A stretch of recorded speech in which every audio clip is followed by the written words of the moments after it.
Assalamualaikum warahmatullahi wabarakatuh. Perkenalkan, nama saya Muhammad Rehan Rizky Nur Hadi dengan NIM 2021 100 403 11425. Di sini saya akan menjelaskan tentang etika profesi jurnalistik berdasarkan dari dua jurnal yang sudah ada. Yang pertama dari jurnal Redi Panuju tentang etika jurnalistik dan jurnalisme bencana pada pemberitaan Gunung Agung di portal berita balipos.com. Dan jurnal kedua itu dari Yohanes Widodo, menyoal etika jurnalisme kontemporer, belajar dari Oh My News. Nah, dari kedua jurnal ini ada pertanyaan yang perlu saya jawab. Yang pertanyaan pertama itu tentang apa prinsip utama dari etika jurnalistik itu sendiri yang paling ditekankan dalam kedua jurnal tersebut, dan apakah prinsip tersebut masih relevan di era jurnalisme digital dan bencana. Dan pertanyaan yang kedua, setelah membaca kedua jurnal tersebut, menurut Anda apakah media online di Indonesia telah menerapkan etika jurnalistik secara memadai dalam pemberitaannya? Oke, di sini saya akan mencoba menjawab untuk pertanyaan yang pertama tentang apa yang paling ditekankan dari kedua jurnal tersebut. Dalam jurnal yang pertama, oleh Yohanes Widodo tentang menyoal etika jurnalisme kontemporer, isu yang paling ditekankan adalah soal kredibilitas dan objektivitas dalam jurnalisme digital itu sendiri, khususnya jurnalisme warga dan online. Prinsipnya adalah cover both side atau check and recheck, serta tidak mencampurkan fakta dan opini yang menjadi sorotan penting karena jurnalisme itu sendiri rentan terhadap journalism of ascertain, opini tanpa verifikasi. Nah, kalau dari jurnal yang kedua tentang jurnalisme bencana Bali Pos tadi, prinsip objektivitas dan tanggung jawablah yang menjadi pusat perhatian. Karena pemberitaan bencana itu harus dilakukan tanpa sensasionalisme dan tidak membesar-besarkan jumlah korban, agar tetap menjaga ketenangan publik serta tidak mencampur fakta dan opini yang ada, agar tidak terbentuknya kepanikan di antara publik. Nah, apakah masih relevan tentang apa yang ditekankan dari kedua jurnal tersebut? Apakah masih relevan di era digital dan bencana? Menurut saya sangat relevan, karena contoh nyatanya adalah pemberitaan banjir dan tanah longsor di Sumatera Barat pada bulan Mei 2024 yang menunjukkan betapa pentingnya etika jurnalistik. Karena ketika bencana itu terjadi, banyak media online melaporkan jumlah korban dan kerusakan secara terburu-buru tanpa verifikasi, yang menyebabkan kepanikan dan menyebarnya hoaks tentang lokasi aman yang bisa didatangi oleh korban, yang terdampak oleh korban bencana. Nah, media itu perlu yang namanya memegang prinsip objektivitas dan konfirmasi data. Nah, menurut saya, etika jurnalistik itu bukan hanya soal aturan, tapi juga soal tanggung jawab moral jurnalis terhadap masyarakat. Karena di era digital ini, prinsip objektivitas dan akurasi itu perlu diperkuat dan diperketat oleh literasi digitalnya juga dan verifikasi fakta, agar media itu tetap menjadi instrumen sosial yang mencerahkan, bukan menjadi media yang menyesatkan. Oke, untuk pertanyaan yang kedua, soal apakah media online di Indonesia telah menerapkan etika jurnalistik secara memadai? Jawaban saya belum sepenuhnya.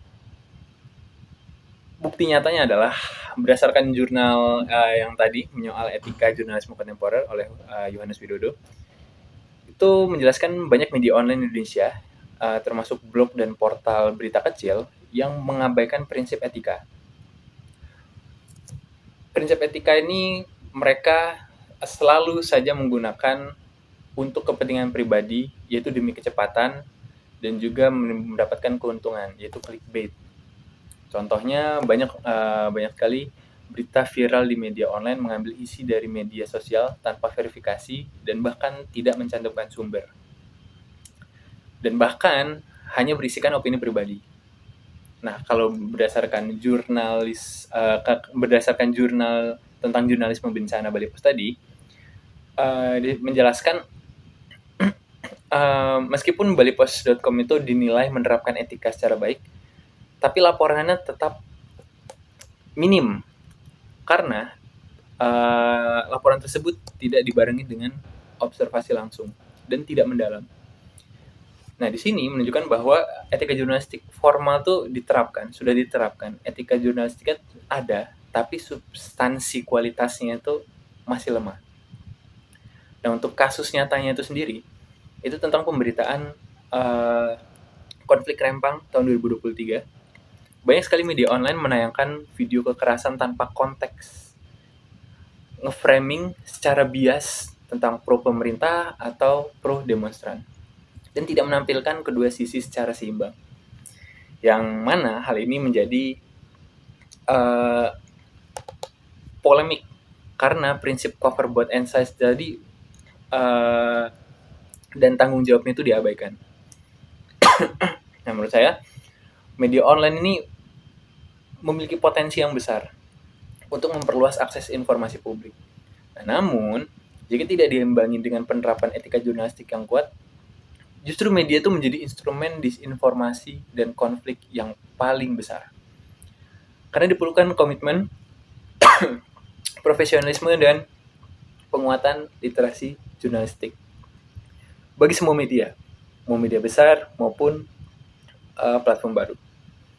Demikian untuk pertanyaan nomor 1 dan 2.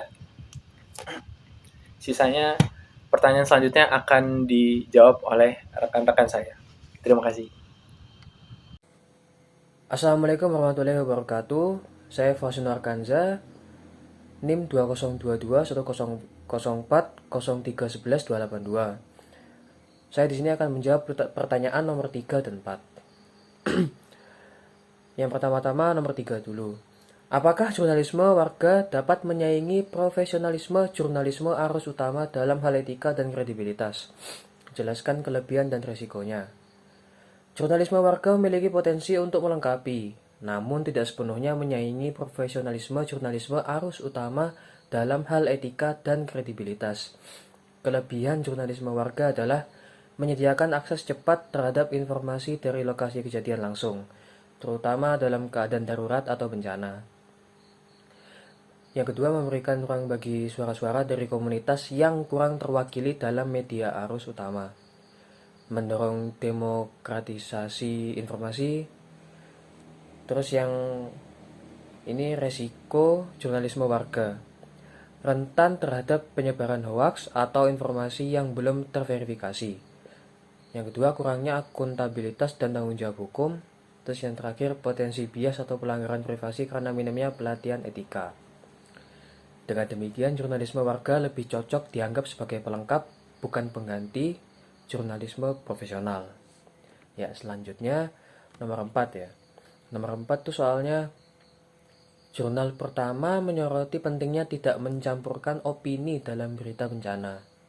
Menurut Anda bagaimana dampaknya bagi publik bila berita bencana syarat opini?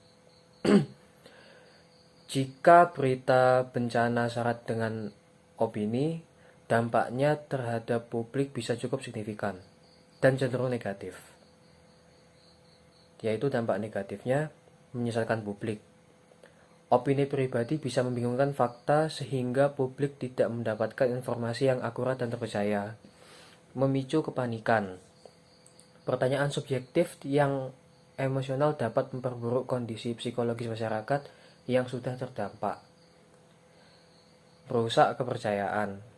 Masyarakat bisa kehilangan kepercayaan terhadap media jika merasa bahwa berita dimanipulasi oleh opini atau agenda tertentu. Sekian dari saya, terima kasih. Perkenalkan, nama saya Muhammad Nasiruddin dengan NIM 2020104031111269. Menjawab poin 7. Jurnal Aspikom menyebutkan bahwa setiap orang kini bisa menjadi jurnalis. Menurut Anda, apakah ini kemajuan atau kemunduran bagi etika jurnalistik? Jadi kalau menurut saya, kalau dia dari perspektif etika jurnalistik atau kode etik jurnalistik, itu adalah sebuah kelemahan atau kemunduran bagi etika itu sendiri. Mengapa? Karena setiap orang yang disebutkan di di jurnal tadi itu, setiap orang itu bisa menjadi jurnalis. Apalagi eranya sudah era digital ya sekarang, seperti halnya banyak orang yang bisa mengakses media-media dan menyebarkan informasi dan sebagainya. Contohnya itu mengapa ini menjadikan sebuah kelemahan? Setiap orang itu bisa menyebarkan berita itu sesuka-sukanya. Seperti fenomena-fenomena yang terjadi itu banyak penyebaran berita bohong, terus pengambilan hak cipta dan sebagainya begitu. Lanjut ke poin 8. Bagaimana seharusnya jurnalis menghadapi dilema antara kecepatan dan akurasi terutama dalam pemberitaan digital saat bencana gitu. Dalam pemberitaan digital, terutama saat bencana, jurnalis itu sering dihadapkan dilema memilih kecepatan atau akurasi. Menurut saya ini perlu ada 2 poin yang perlu disorot gitu kan. Yang pertama adalah utamakan akurasi sebagai prinsip utama. Dalam Kode Etik Jurnalistik Indonesia, akurasi adalah bagian dari tanggung jawab sosial jurnalistik. Informasi yang cepat tapi salah justru itu menggerus kepercayaan publik terhadap media atau media yang kita bawa begitu. Dan nomor 2, hindari spekulasi atau asumsi. Dalam situasi darurat, jurnalis harus menahan diri untuk membuat asumsi, terutama dalam hal jumlah korban, contohnya penyebab bencana, atau kondisi lapangan jika belum jelas dan terbukti. Seperti itu. Nama saya Tio Bayo Satrio, NIM 2022 10403111044, akan menjawab pertanyaan di nomor 9 dan 10 dengan pertanyaan nomor 9. Bagaimana Anda memandang pentingnya pelatihan dan pendidikan etika jurnalistik bagi jurnalis maupun jurnalis warga? Jawabannya adalah pelatihan etika penting agar jurnalis dan jurnalis warga paham prinsip akurasi, keberimbangan, dan tidak mencampur fakta dengan opini. Tanpa pelatihan, berita bisa bias, tidak akurat, dan merugikan publik. Seperti News, pelatihan bisa membantu jurnalis warga menghasilkan berita yang bertanggung jawab dan kredibel. Nomor 10, pertanyaannya, jelaskan bagaimana cara agar jurnalis atau media bisa tetap menjaga integritas dan tanggung jawab sosial dalam tekanan bisnis dan politik sebagaimana dibahas dalam jurnal pertama, yaitu media bisa menjaga integritas dengan patuh pada kode etik, memisahkan kepentingan bisnis dan editorial serta fokus pada tanggung jawab sosial, bukan sensasi. Peningkatan kompetensi jurnalis juga penting agar tidak mudah terpengaruhi politik atau ekonomi. Sekian dari saya, terima kasih.